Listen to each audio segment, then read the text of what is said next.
비상등이 켜진 트럭이 천천히 움직입니다. 이를 지켜보던 한 남성이 뒤이어 달리기 시작하는데요. 조수석 쪽을 기웃거리더니 트럭 운전석에 올라탑니다.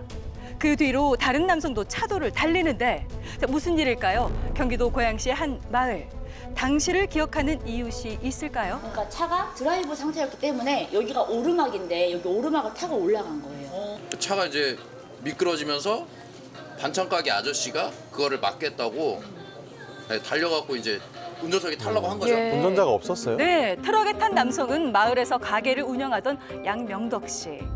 자, 지난 주말 명덕 씨의 아내 김명희 씨가 홀로 가게를 지키고 있었습니다. 자, 그날 아내 명희 씨도 그 현장에 있었다고 하는데요. 24일 날 새벽, 그러니까 아침 한 7시 조금 넘어가고 장을 보러 오는데 저희 가게 앞에 1톤 트럭이 돼 있더라고요. 저희 가게가 약간 경사가 져서 오르막길인데 비상 깜빡이를 켜고 차가 이렇게 차선을 물고 계속 가는 거예요. 평소처럼 새벽 장을 보고 가게로 출근한 부부. 하지만 가게 앞에 주차돼 있던 트럭이 영 불안해 보였다고 합니다. 저희는 기사가 뭐 쓰러졌다거나 뭐 문제가 있다. 만약에 저거 이제 저기 중앙 분리대 넘어가 버릴 수도 있잖아요. 그래서 이제 애 아빠가 물건 내리다 말고 막 뛰어갔어요.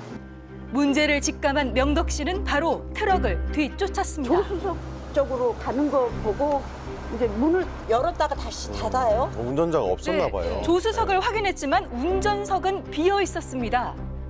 자, 결국 급하게 운전석에 올라타는데요. 예.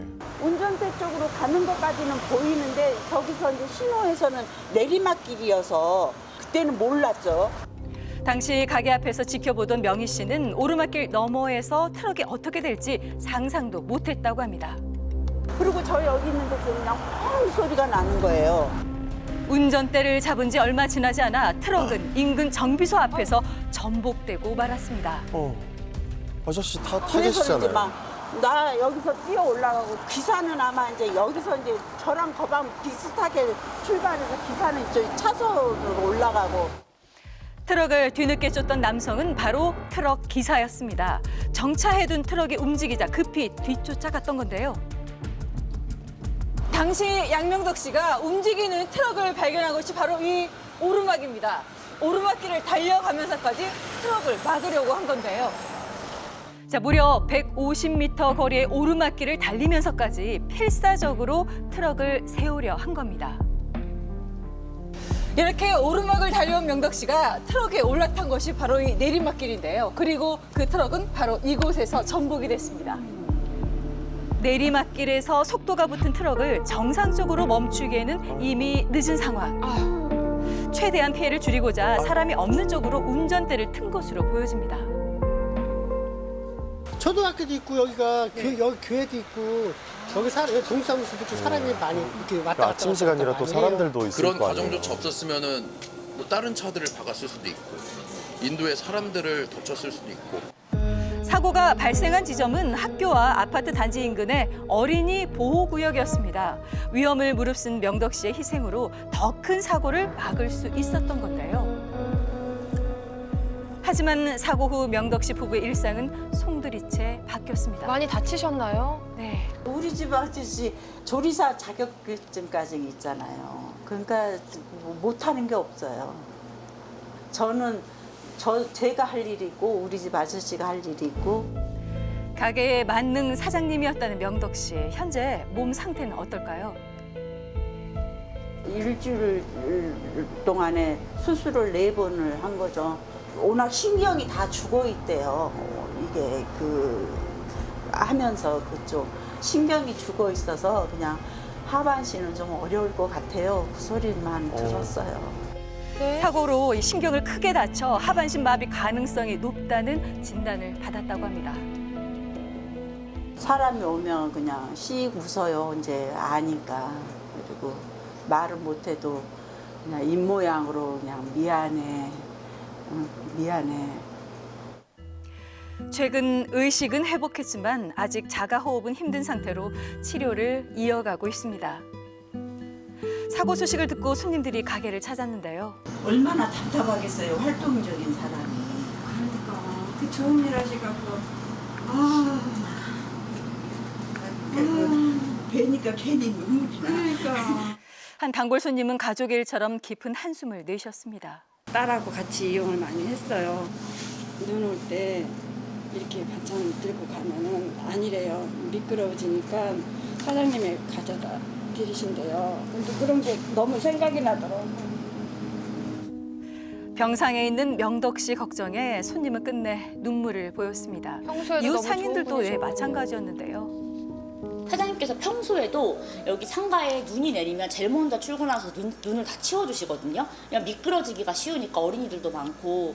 그래서 항상 그렇게 솔선수범 하시는 모습들을 봐서 항상 먼저 인사도 먼저 많이 해주시고, 그러니까 보면은 참 나이도 적지 않으신데 아침에 맨날 일찍 나오셔서 열심히 하신다.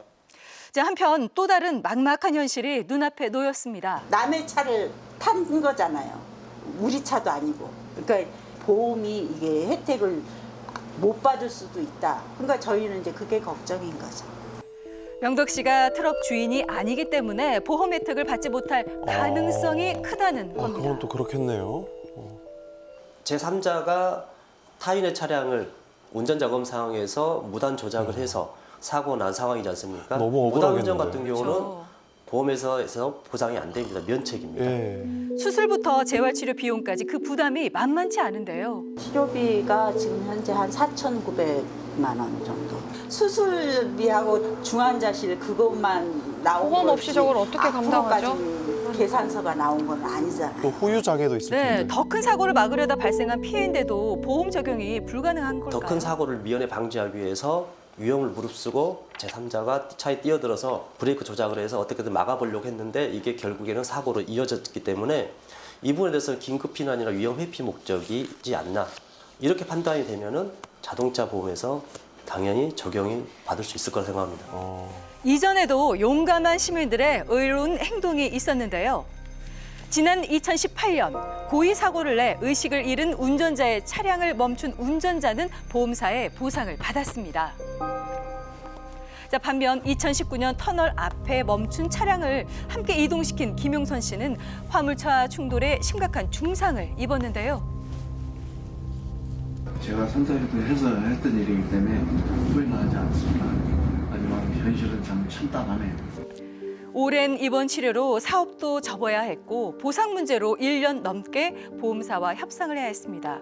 명덕 씨의 보험 적용 가능성도 아직 불확실합니다. 병간호도 해야 되고 장사는 못 한다고 봐야죠. 치료에 전념하기 위해 가게를 닫기로 한 명희 씨. 사고로 생업까지 잃게 됐습니다. 그걸 막고자 했던 행동인데 그걸 적당한 보상이 안 된다면 그런 소식을 다른 사람이 알게 되면 선뜻 나서기가 힘들 것 같아요. 좋은 뜻에서 다른 사람을 살리기 위해서 했던 행동이라고 저는 생각을 하기 때문에 국가 차원에서도 좀 보상을 같이 해주셨으면 하는 마음입니다. 보험사의 보상 외에 용감한 시민의 선행을 도울 제도는 없는 걸까요? 지금 운전한 것이 다른 2차 사고를 막기 위한 이 선량한 행동입니다. 보통 이와 같은 행동에 대해서는 의사상자법에 따라서 다른 사람에 대한 위난과 생명, 재산을 보호하기 위해서 자신이 위험을 무릅쓰고 하다 다쳤다. 그러면 의상자로서 보호받고 또 사망했다. 그러면 의사조로서 보호해주고 있습니다. 네, 이런 제도가 있어야죠. 네, 바로 타인을 위해 희생한 시민을 돕는 의사상자 지원 제도가 있습니다. 하지만 그 절차가 복잡합니다. 구조 행위를 직접 입증해야 해서 신청을 포기하기도 하는데요. 명덕 씨는 지원 대상에 해당이 될까요? 불특정 다수가 위험에 처할 만한 상황을 미연에 방지했던 상황으로 저희는 이제 판단하기 때문에 이 부분을 최대한 입증시켜서 저희가 복지부에다가 신청할 예정이거든요. 고양시는 현재 시장 직권으로 의사상자 신청을 하기 위해 관련 자료를 준비 중이라고 합니다. 하루아침에 삶이 바뀐 지금 명희 씨의 바람은 무엇일까요? 대화만 할 수만 있어도 평생을 싸워보지도 않고 진짜 욕 한마디도 서로들 안 해본 사이여서 그런지 몰라도 그냥 대화만이라도 해서 당신 어디 아파? 이래 저래 이 말이라도 할 수 있으면 그걸로 만족해요. 이웃을 위해 위험을 무릅쓴 시민에게 사회가 보답해야 할 때가 아닐까요? 예, 너무나 갑작스러운 사고인데다가 또 본인 차가 아니라는 이유로 보험 처리도 안 돼서 가족분들 정말 막막하실 것 같습니다. 현재로서는 의사상자 제도 지원에 좀 기댈 수밖에 없는 상황인 거죠. 네, 그렇습니다. 현재 시장 직권으로 추진을 하고 있긴 하지만 예. 처음에 가족들이 문의를 할 때만 해도 해당이 어렵다라는 답을 들었다고 합니다. 이 실제로 의사상자 제도에 지원을 하기 위해서는 그 목적과 경위 그리고 그 당시의 상황을 입증할 수 있는 자료를 모두 다 준비를 해서 제출을 해야 되고요. 또 여러 차례 심의를 거쳐야 되기 때문에 네. 아예 포기하는 사람들이 굉장히 많다고 하는데요. 이번 안타까운 사고 소식을 접한 해당 시에서 적극적으로 도움을 주겠다라고 나선 상황이었습니다. 네, 시에서 나서다니 다행이긴 한데 이게 그 당장에 돈이 필요한 경우에는 이 돈 자체가 좀 급할 수 있잖아요. 근데 이 과정이나 절차가 좀 복잡해서 이걸 좀 단순화시킬 수는 없을까 싶기도 하네요. 네, 그래서 국민권익위에서 이런 입증의 부담을 줄이기 위해서 제도 개선을 권고한 상황이었습니다. 현재는 논의 단계에 머물러 있는 상황이었는데요. 지금 당장 도움을 필요로 하는 의사상자와 그 가족을 위해서 이런 사고가 발생했을 때 관련 기관이 좀 더 적극적으로 나설 필요가 있어 보였습니다.